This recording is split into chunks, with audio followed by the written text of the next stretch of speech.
Muzaffar aka hozir mana havolar ham soviyapti. Mana shu bugun erta bilan tashqarida -5 edi. Bu hozir necha gradda ushlash kerak teplitsani ichini?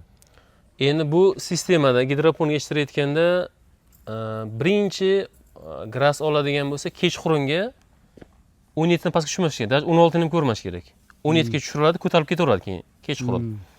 Ertalabga yaqin va kechga yaqin 20, 19, 20 ushlanadi. Yarim kechib 17 ushlanadi. Shu bilan yana ertalab ko'tariladi gradus. Bulut kunlari 20, 22 gacha ushlab turiladi.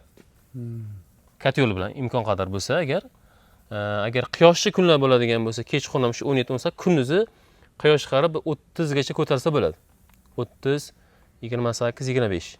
Misal transkripsiyani kuchaytirish uchun, suvni o'zlashtirish uchun qilsa bo'ladi, ya'ni.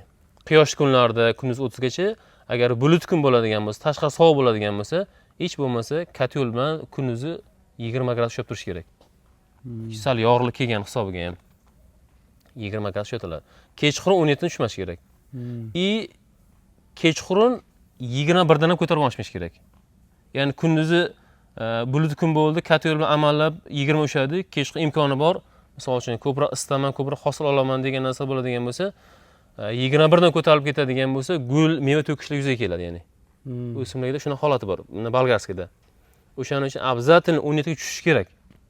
Ya'ni bo'yni o'sishda ham, barglarning rangida ham ancha 17 gradus foydaliroq, ya'ni.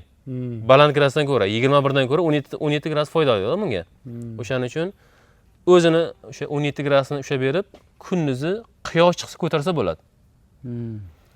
Bulut kunlari hech bo'lmasa bir 20-22 ushlab turish kerak. Katyol bilan bo'lsa ham. Mana hozir sovuq kunlarda havo almashtirish qanday bo'lyapti? Tashqari minus gradus bo'ladigan bo'lsa, o'zi tashqaridan sovuqda kirgan hisobiga o'zi havo aylanib turadi, avtomatik o'zi forchka ochmasa ham. Mana ba'zi kunlarda bo'ladi, qor, sovuq, даже ko'rpani ochmaydigan kunlar ham, ya'ni katyol 100% ishlab turadi. Ko'rpa ochsangiz 17 dan tushib ketib qoladi pastga. O'sha paytlar ham tashqari sovuq kirgan hisobiga ham, ya'ni kislorod kirib turadi. Mana quyoshli kunlarda forchka ochiladi. Ya'ni bulut kun bo'lyapti, katyol ishlab turibdi, 20 ushlab turibdi. Agar ko'rpa ochilsa, forchka ochmasa ham o'zi havo aylanadi o'zi. Havo toza turadi.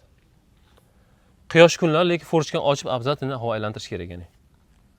Havo aylantirish shart va zarur.